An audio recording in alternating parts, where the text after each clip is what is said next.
नमस्कार, आप देख रहे हैं टीवी 24 नेटवर्क। मैं हूं आपके साथ पूनम यादव। बिहार विधानसभा चुनाव में अब ज़्यादा समय नहीं रह गया है। ऐसे में सीटों के तालमेल को लेकर महागठबंधन और एनडीए दोनों में खिचड़ी पकनी शुरू हो चुकी है। महागठबंधन में जहां लगातार बैठक हो रही है, तो वहीं एनडीए के कई नेता ये कह रहे हैं कि सीटों के बंटवारों में कोई परेशानी नहीं होने वाली है।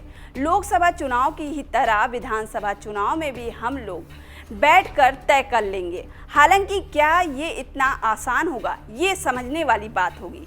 ये अलग बात है कि गठबंधन में सभी दलों को ज़्यादा से ज़्यादा सीट की चाहत होती है, लेकिन एनडीए में जो फॉर्मूला बीजेपी और जेडीयू बनाने की फिराक में है, उस पर क्या चिराग पासवान और मांझी सहमत होंगे, ये एक बड़ा सवाल है।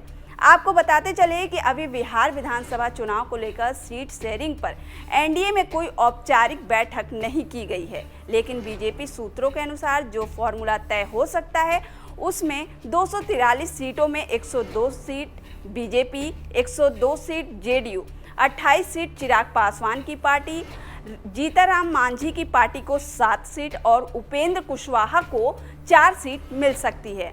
अब कहा यह भी जा रहा है कि अगर चिराग पासवान नहीं माने तो जेडीयू और बीजेपी की एक सीट घट सकती है और चिराग को 30 सीट दी जा सकती है।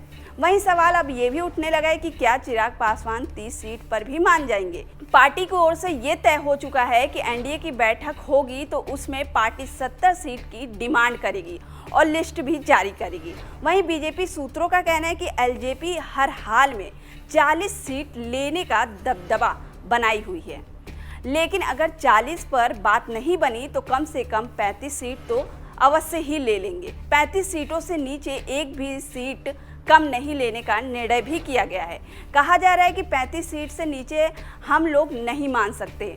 वहीं अगर चिराग पासवान की पार्टी का ये दावा बरकरार रहा तो निश्चित तौर पर एनडीए में कुछ सीटों के खींचातान हो सकती है। बीजेपी और जेडीयू को कहीं ना कहीं 100 सीट से नीचे आना पड़ सकता है, तभी एनडीए मजबूत भी हो सकती है, क्योंकि मांझी की पार्टी में भी 15 से 20 सीटों की मांग की जा रही है। लेकिन चिराग को अगर 35 सीट मिलती है तो उस फॉर्मूले से मांझी को 7 सीट दी जा सकती है। अगर बात करें पिछले साल 2020 के चुनाव की, तो 2020 में जीतनराम मांझी को जेडीयू के खाते से 7 सीटें दी गई थी, जिसमें उन्होंने 4 सीट पर जीत दर्ज की थी। अब गणित देखी जाए तो 35 सीट चिराग पासवान, जीतनराम मांझी की 7 सीटें और उपेंद्र कुशवाहा को 4 सीट दी जा सकती है, तो कुल मिलाकर 46 सीटें होंगी। ऐसे में 197 सीटों पर जेडीयू और बीजेपी बंटवारा कर सकती है और 98-99 का फॉर्मूला भी तय कर सकते हैं। फिलहाल अभी किसी भी पार्टी की ओर से औपचारिक बयान जारी नहीं किया गया है, इसमें कुछ अभी कहा भी नहीं जा सकता है। फिलहाल के लिए इतना ही, और भी खबरों के लिए देखते रहिए टीवी 24 नेटवर्क।